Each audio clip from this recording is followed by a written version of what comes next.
효율적 시장인데, 이 원래 이 주식 시장에서 도입이 된 이론입니다.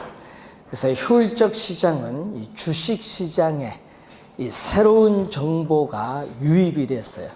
그 정보가 주식 가격에 즉각 반영이 되는 시장을 효율적 시장이라고 합니다. 자, 그럼 이 효율적 시장을 주식 시장에서 부동산 시장에 도입을 했습니다.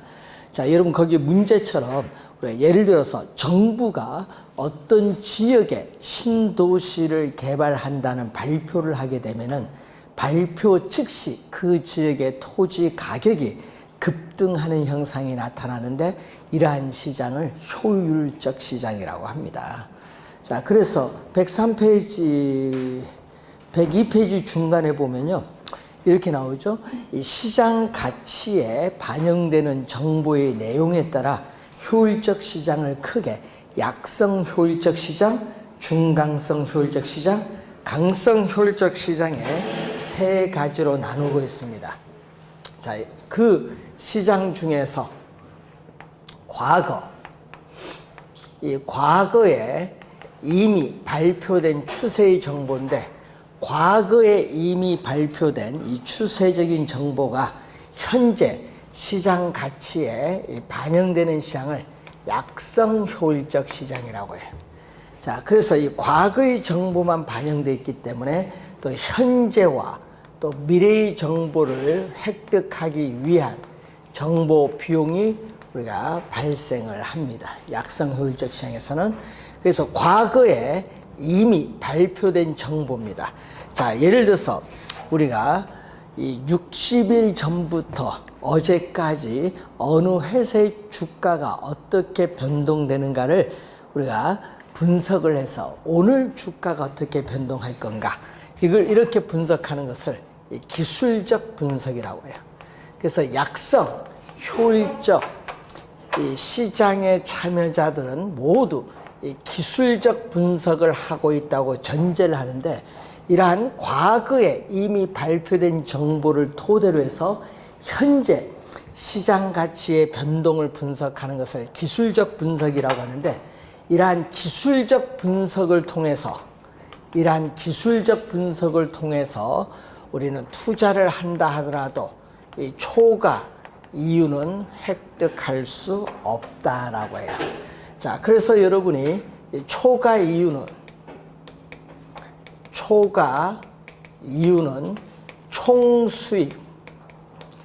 총수입과 총비용을 비교해 두면은 어디가 크죠? 총비용보다 총수입이 많으면 초과 이윤이 발생한 거고, 이 정상 이윤은 총수입과 총비용이 같기 때문에 초과 이윤도 없고 손실도 없는 상태입니다. 그래서 이 기술적 분석을 통해서 투자를 하면은 초과 이윤은 얻을 수 없지만은 정상 이윤은 획득이 가능하다는 거죠. 그래서 이 정상 이윤은 초과 이윤도 없고 손실도 없는 상태입니다. 자, 그런데 약성 효율적 시장에서는 기술적 분석을 통해서 투자를 했을 경우에는 초과 이윤은 얻을 수 없지만은 남보다 우수한 정보, 과거의 정보가 아닌 남보다 더 우수한 정보인 현재와 미래의 정보를 획득을 한다. 그래서 이러한 남보다 더 우수한 정보를 획득을 하여 투자를 한다면 초과 이윤, 이럴 경우에는 초과 이윤은 얻을 수 있다는 거죠. 자, 이럴 경우에 초과 이윤은 획득할 수 있다라는 거. 자, 기술적 분석을 통해서는 초과 이윤을 얻을 수 없습니다. 자, 우선은 약성 효율적 시장의 개념인데, 자, 이 개념은 또 10회 시험에 한번 또 출제를 했고요. 시험에 또 우리가 자주 나오는 용어입니다. 13회 시험에도 출제했고 22회, 또 27회 시험에 약성 효율적 시장의 내용이 출제를 했습니다.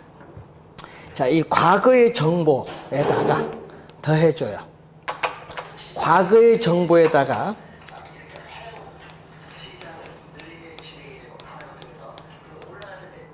자, 현재 정보를 들어갑니다.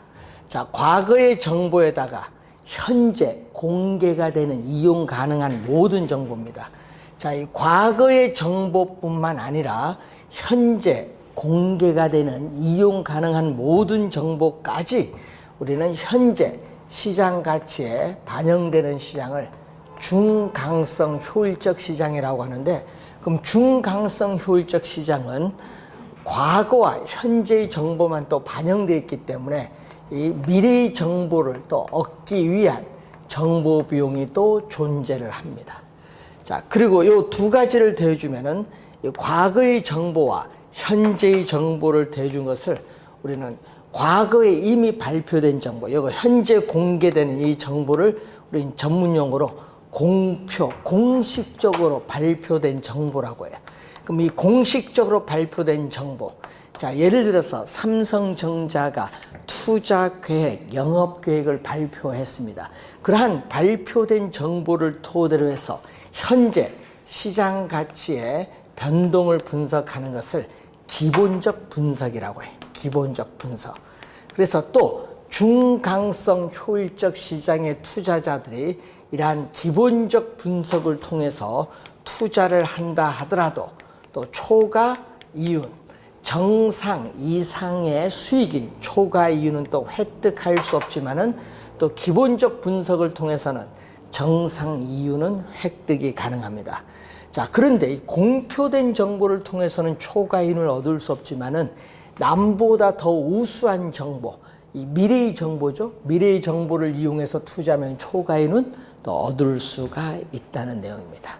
자, 우선은 이 공표된 정보인데, 자, 이 그림을 보면은 어떤 시장이 중강성 효율적 시장이라면은 그 시장은 약성 효율적 시장을 포함하고 있기 때문에 약성 효율적 시장의 성격도 당연히 가지고 있다, 이렇게 볼 수가 있고, 자, 그리고 또 작년에 출제된 지문이죠. 자, 공표된 정보든 또 공표되지 않은 정보, 공식적으로 또 발표되지 않은 정보입니다. 자, 이 공표되지 않은 정보는 우리가 예를 들면은 이 기업에 있어서 아직 우리가 주식시장에 공개되지 않은 기업의 내부 정보를 우리 예를 들어 볼 수 있거든요. 그럼 이러한 공표된 정보든 공표되지 않은 정보인데, 문제는 또 중강성 효율적 시장에서는 기본적 분석을 통해서는 초과인을 얻을 수 없지만은 중강성 효율적 시장에서도 우리는 남보다 더 우수한 미래의 정보를 이용하면 초과인은 얻을 수 있어요. 자, 그런데 우리가 중강성 효율적 시장까지 이제 봤는데, 이 공표된 정보든 공표되지 않은 정보든 이미 시장 가치에 모두 반영이 되는 시장을 강성 효율적 시장이라고 해요. 자, 공표된 정보든 공표되지 않은 정보든 이미 시장 가치에 모두 반영되는 시장인데, 개념은 11회 시험에 또 출제했었고 또 작년 28회 시험에 또 출제를 했습니다. 개념이. 자, 그래서 강성 효율적 시장에서는 과거, 현재의, 미래의 모든 정보가 이미 시장 가치에 반영이 됐기 때문에 정보를 획득하기 위한 비용이 존재하지 않습니다. 그래서 우리는 현실적으로 존재하지 않는 이상적 형태의 시장이 완전 경쟁 시장인데, 이 완전 경쟁 시장에서의 완전한 정보, 이 상품에 대한 모든 정보가 시장에 공개되었다는 이 완전한 정보라는 가정, 이 가정에 가장 잘 부합이 되는 시장이 바로 강성 효율적 시장입니다. 그래서 이 지문은 또 27회 시험에 또 출제가 된 지문이죠.